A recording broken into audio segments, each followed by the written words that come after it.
right, Ben, if you are ready, we'll just hand the baton over to you.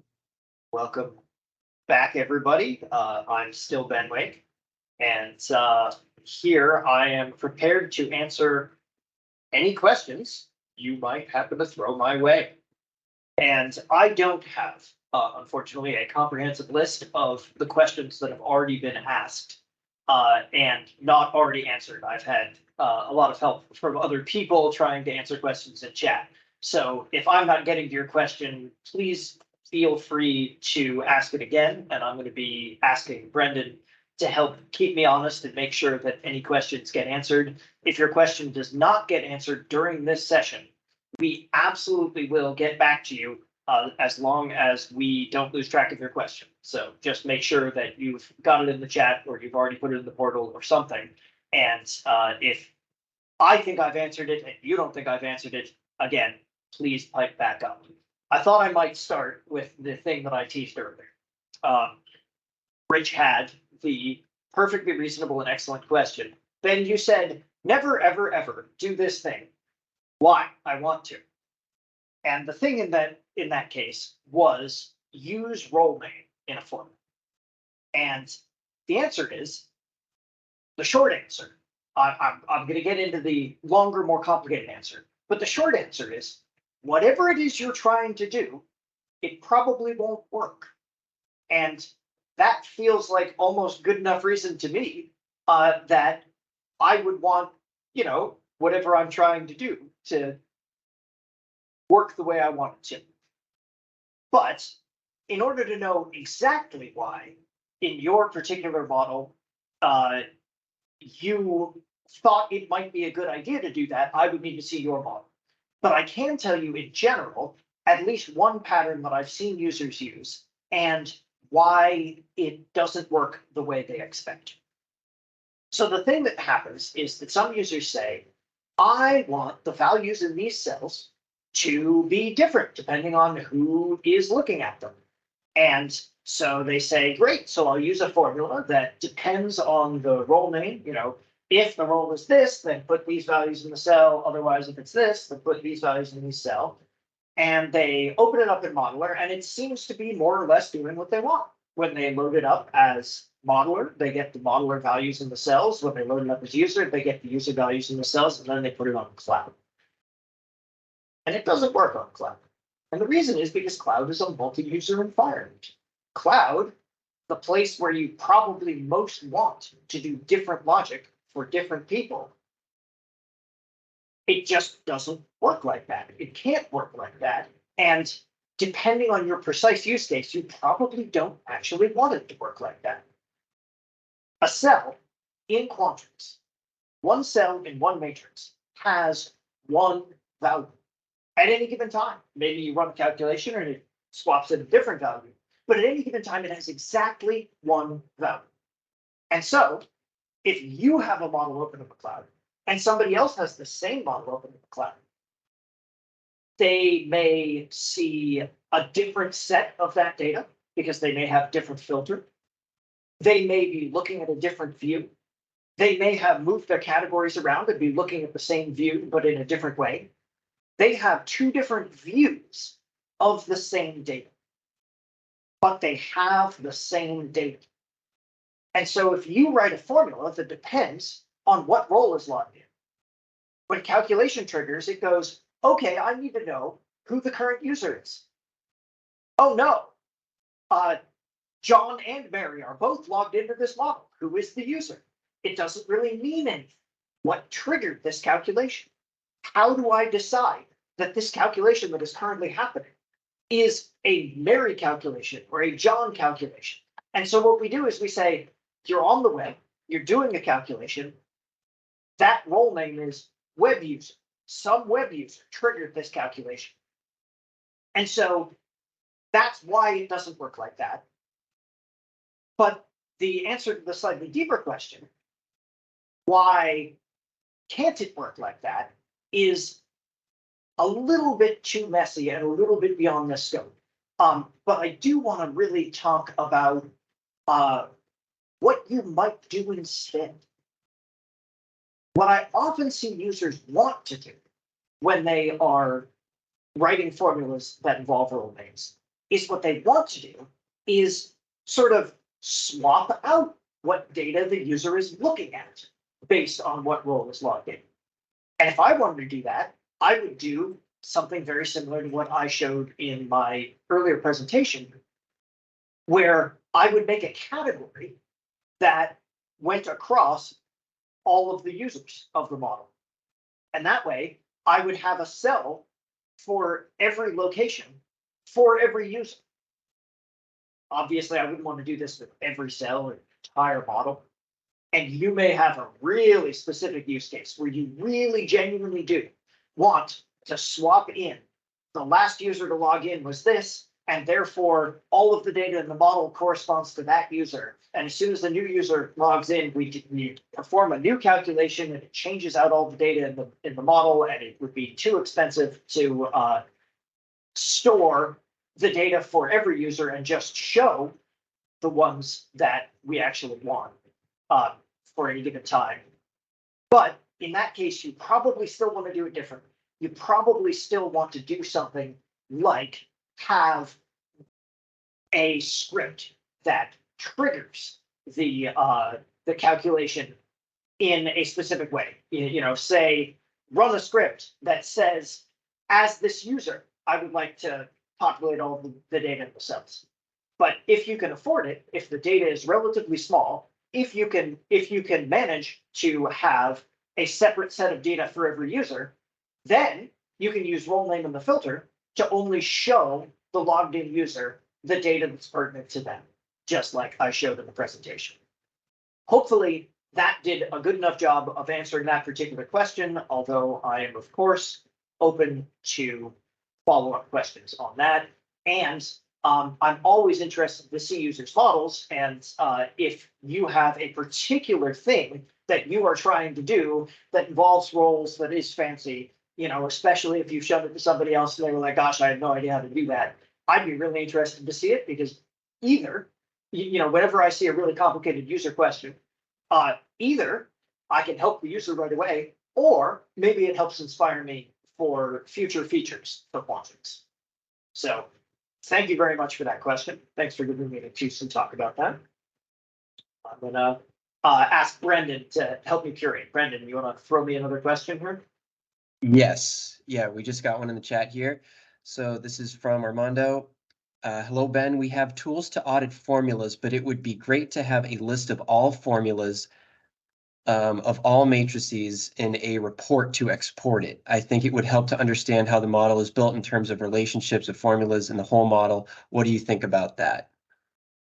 Well, I think it's a really interesting thing to want to do.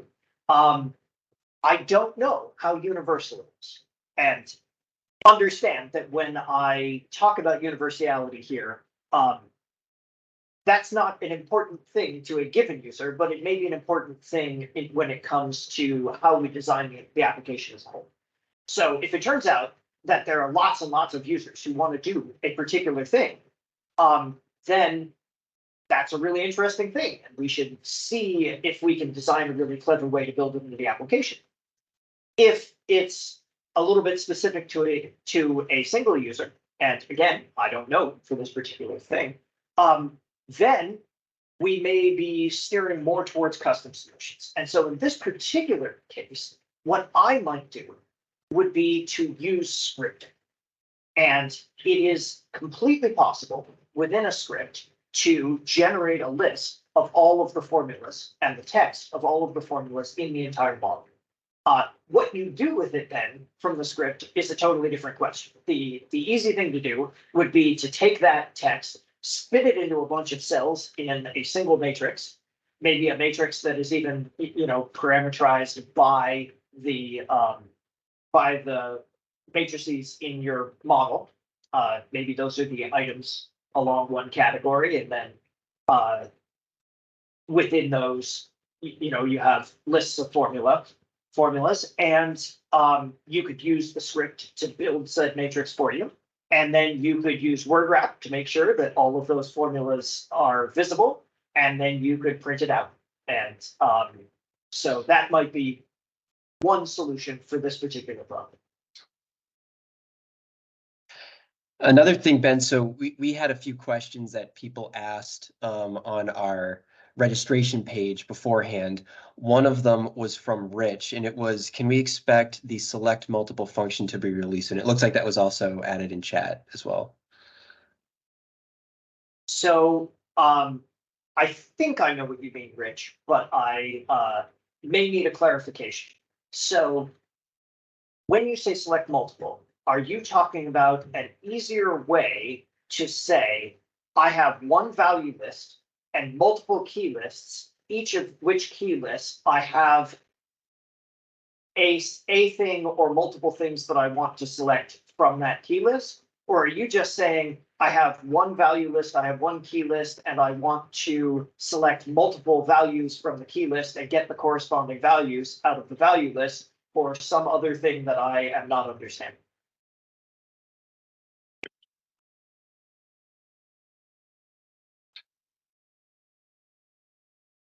So while we're While we're waiting for that one, Ben, can you, this looks like Lindsay shared this from another user. Can you explain what expert mode is in scripting and why you might want to use it?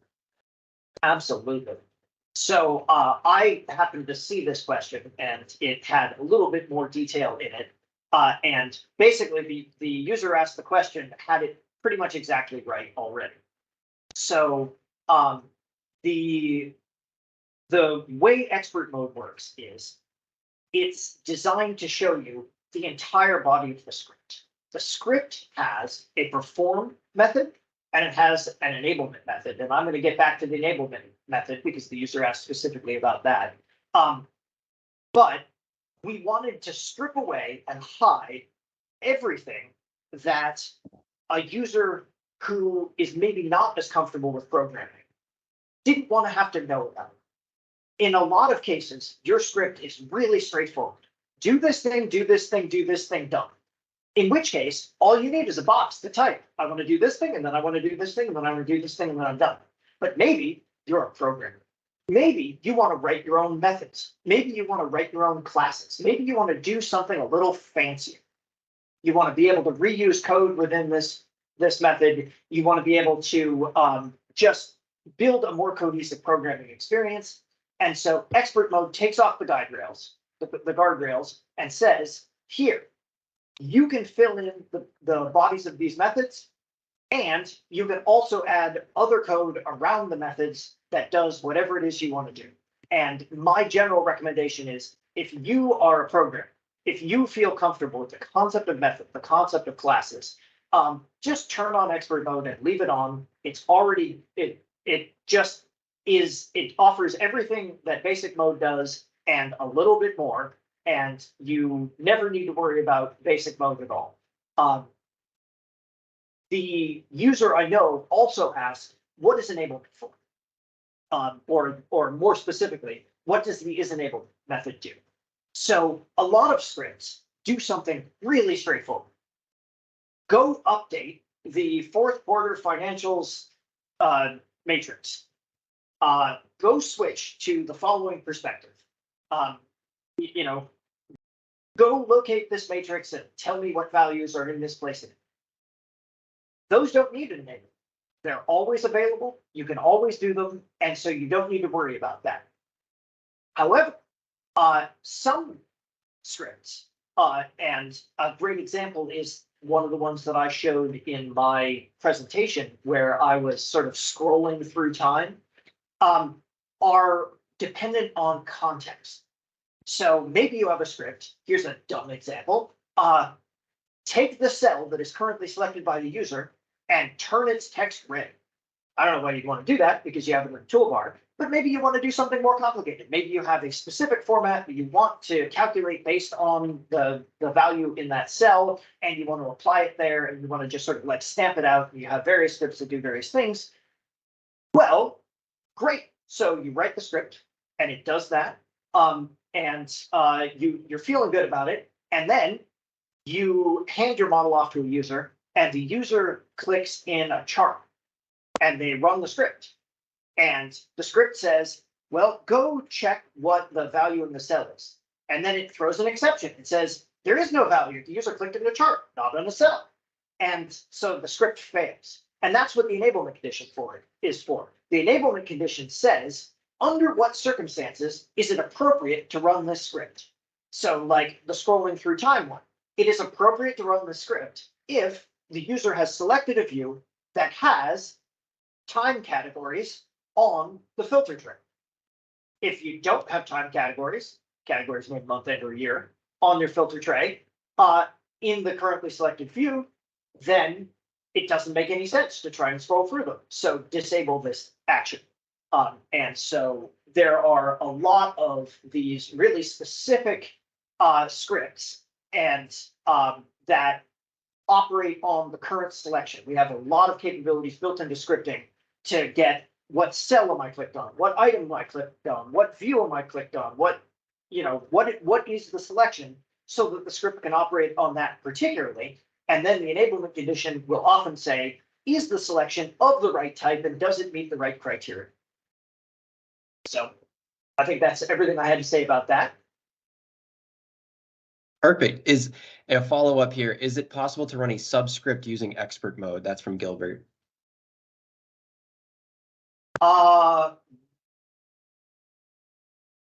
Probably not in the way that you mean. It is certainly possible to build your own external library and import it into Quantrix and then run subroutines from that library, but it is not possible at the current time to have scripts have scripts reference each other. And the reason is because that makes everything a little more complicated, and we didn't have enough users who desperately wanted it. If that's a thing that people desperately want, I am certainly happy to consider it in the future, assuming that I'm understanding correctly what it is that you wanted there, Gilbert. Another question that Lindsay's bringing back to the front of the chat here from earlier in the filtering session. Can we lock input cells using an if function or another method? Can we lock input cells using? So I think I understand what you're asking there. And the answer is yes, sort of. Every cell in Quantrix is either calculated or not. Which means that if you want to have a place where you prevent users from editing input cells, the easiest way to do that is to set the permissions. To prevent yourself from editing input cells, you really would need to use two sets of cells, one set that's input and one set that is calculated. It might be interesting to have some sort of lock function built into the application. If that's a thing that enough users are interested in, you could conceivably say, this is an input cell, but it is locked, so you don't accidentally step on it. But a thing that you can do in existing Quantrix is you could say, well, here are the input cells. They live in this matrix. And over here, if something is true, then pull the value from that set of input cells in the other matrix, and those cells can't be edited, but then have other cells in that matrix that are direct input cells that are intended to be adjusted later. It's a little bit hard to answer this question in a really specific way without seeing the precise use case, but hopefully that gives you some idea of what's going on there. I wanted to jump back to Rich's question here. So select multiple value list, key list, lookup value 1, key list 2, lookup value 2. So the answer to that is I don't know of any current plans to do that precise thing because it's already relatively doable. It wouldn't add that much value from my perspective, but I am open to user input that it does. What I do when I have multiple key lists, all of the same size, and multiple values that I'm trying to look up in the multiple key lists, what I do is just combine the key lists together. Maybe they're strings and I concatenate them. Maybe I put a delimiter in between them. And then I build a key that is a combination of all the lookup values. Now, it's certainly the case that building something like a select S, with that can get pretty complicated. And so I could see some value there, although in my experience, conditional selects are much less common than direct selects. But if what you need is conditional selects on multiple criteria, I could certainly imagine making even more powerful select functions in the future. I know I Next. saw. Oh yeah, go ahead. Yeah, the next one down is, can you filter a matrix by the color of cells? No, not at the moment. Let me see. The reason for that is a little bit messy. And I don't know how much detail I want to go into here. It basically, it's just a thing that we haven't implemented. Not enough customers have come to us and said, I need to filter based on formatting. And so in general, users sort of go the other direction. What they say is, I want to format based on the value of the cells, and that's conditional formatting. But what I would probably recommend in that case is, instead of going directly off the formatting information, build some sort of a filter that is set up separately and have the formatting driven by that filtering data. You know, something like a relationship table or some conditional formatting or something like that, so that you can have the colors of the cells depend on whatever the user's whatever it is that would drive the user to change the color. Have them drive that instead and filter based on that. So it is possible that if I looked at your particular model, I would say, oh gosh, I totally see why you need that in particular. And it is possible that I would say, hey, here's how I might design that a little bit different.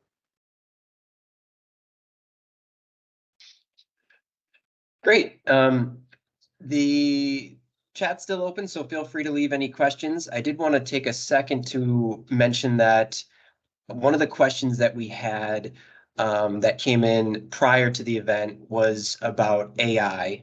And so I just want to note that we did talk about that earlier in the day. I'm not sure, Brad, if you wanted to mention anything in addition to what you said earlier, but I would refer anyone who did have questions about how artificial intelligence might be working with Quantrix in the future to reference our session earlier in the day. And like I said, we will be posting the recordings later on, hopefully in the very near future. So if I don't have other specific questions, I thought I might actually take a quick second to talk people through the sort of slightly complicated expression I threw up at the end of my filtering presentation. I slightly misjudged the amount of time that I could fill with my great big mouth. So when I look at an expression like this in a user's model, the first thing that happens is my eyes cross. I just have no idea what's going on. But what often happens is that if you break things down piece by piece, it becomes a little clearer and a little simpler, and you can start to breathe and figure out how to like tune out the parts that don't matter at any given time. So there are two real complications with this account manager thing. One of them is that the close date may not be there. It may be open-ended. And the other one is that you need to round on both ends, right? MarkMart opened in June and closed in July. So presumably you want to see MarkMart in June and in July. Well, if you say is greater than if you use the beginning of the month as your cutoff, well, great, this is after the beginning of the month. Ooh, but this is after the beginning of July. You don't really want the beginning of July. You want either the end of July or the beginning of August as your cutoff. So when I go back to here, I think it's here, yeah, and I look at this expression, the big if is, do I have a close date? If is empty, account manager close. So if I don't have a close date, if that's empty, then I want to compare the date, which you already saw me do for the other one, to the end of the month that the thing opened, the end of the previous month. In fact, technically, that should be a greater than, not a greater than. So, and this is one of the things that you will often find with the complexity of these filters, is that you really need to sort of tweak the very edges. Programmers call this edge cases. So this front half is just saying, if I don't have a closing date, then I want to filter so that I only see the months and years, the dates that are after the previous month to the opening. That EO month -1 says the end of the last month. We don't have a start of month function, but EO month -1 + 1 says the start of this month. Otherwise, I want a between. And the between is, again, the date. I want that the date that is represented by these categories is between the end. Oops. See, this is what happens when you're not careful. I want it to be between the end of the previous month and the end of the current month. And again, none of my dates happen to be the first day. The first time you run into it, you will encounter similar messinesses to that. So I think that's more or less what I wanted to say about it, is that we use this if is empty in order to differentiate between I have a close date or I don't have a close date. And we use end of month to round on both ends to try and get everything precise there.